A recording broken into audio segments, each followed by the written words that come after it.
Alexandra Timochenko fut la première gymnaste à utiliser des airs de Michael Jackson. Cette année encore, elle reste fidèle au chanteur américain.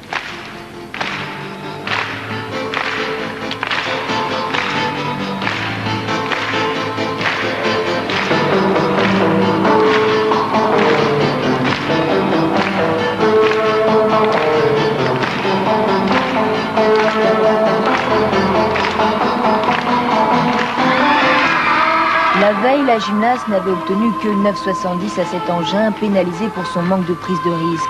Aujourd'hui, elle défend son titre, elle ne peut réduire son programme. Lors d'un lâcher, elle ne réalise pas toutes ses difficultés, obligée de courir après son ruban pour le rattraper.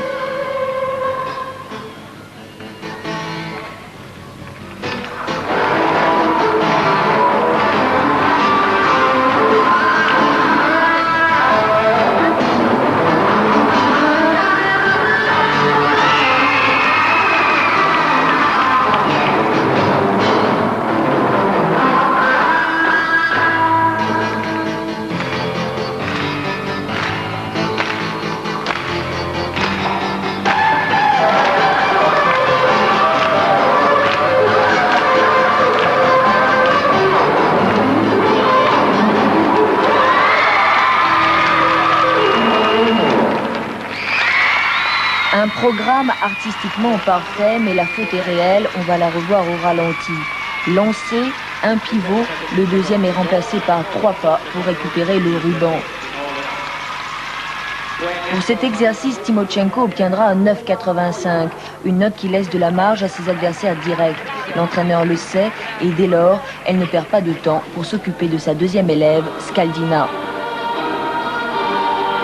Après Timochenko et avant Skaldina, c'est à Baïtcheva de concourir. Si pour les soviétiques, une séance les yeux fermés est indispensable pour se concentrer, la méthode de l'entraîneur bulgare est différente.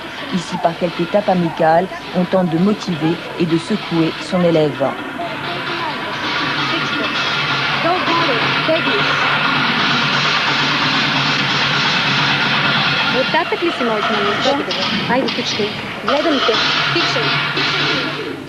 Elle a toujours peur. Elle pense, si je fais une faute, qu'est-ce qu'il dit en Bulgarie? Mais maintenant, je crois qu'en Bulgarie, personne ne s'intéresse pas du sport. Quand Baïtcheva pénètre sur le praticable, elle tourne la tête et cherche encore du regard son entraîneur. Entre les deux, 10 ans de complicité se sont tissés au rythme de 6 heures par jour.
Un travail d'une très grande pureté avec notamment des équilibres qu'elle est la seule à pouvoir réaliser. Ici au ralenti, un pivot de 3 tours, ça ne bouge pas d'1 centimètre.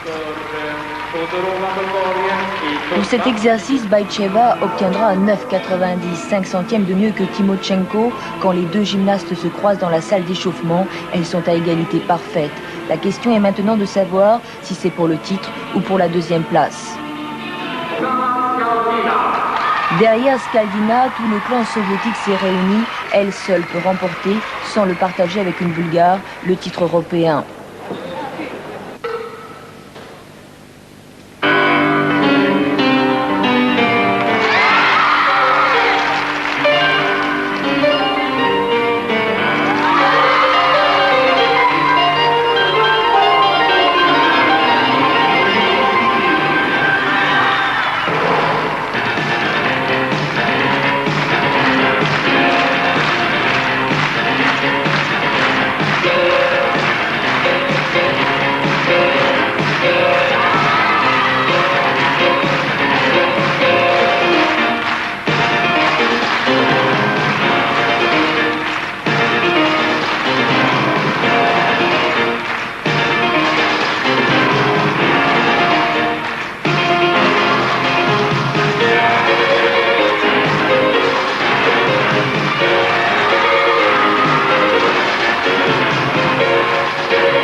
Au moment où Skaldina en finit pour les soviétiques, cela ne fait aucun doute, ils ont leur titre de championne d'Europe.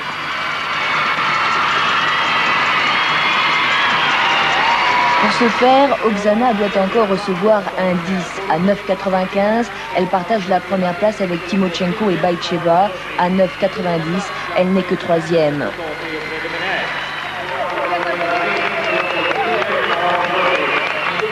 En fait, les juges seront sévères, 9,90. En d'autres temps, les soviétiques auraient posé une réclamation. Cette fois-ci, ils doivent se résigner et partager le titre avec les Bulgares. D'un côté comme de l'autre, on est convaincu d'être les meilleurs. Baïcheva, elle a les compositions très difficiles et originales. Timochenko et Skaldina ont des compositions originales. Baïcheva a un travail primitif, sans prise de risque. Ses enchaînements sont vraiment très simples. Première place, médaille d'or, championne européenne de gymnastique rythmique sportif, 1990.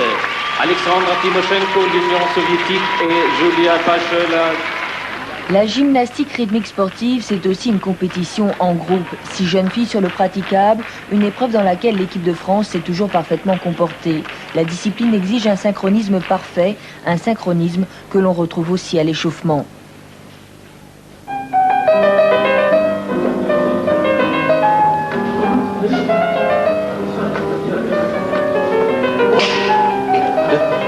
Baissez les épaules. Et un. Et c'est.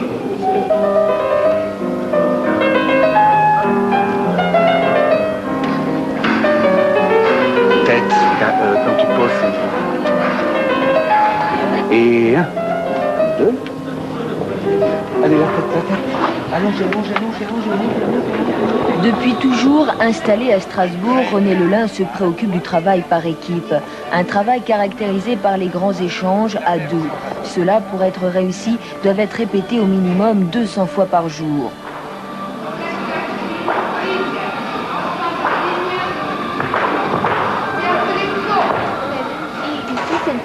Cette année, René Lelin est reparti à zéro avec une formation toute jeune. Un groupe toujours difficile à composer.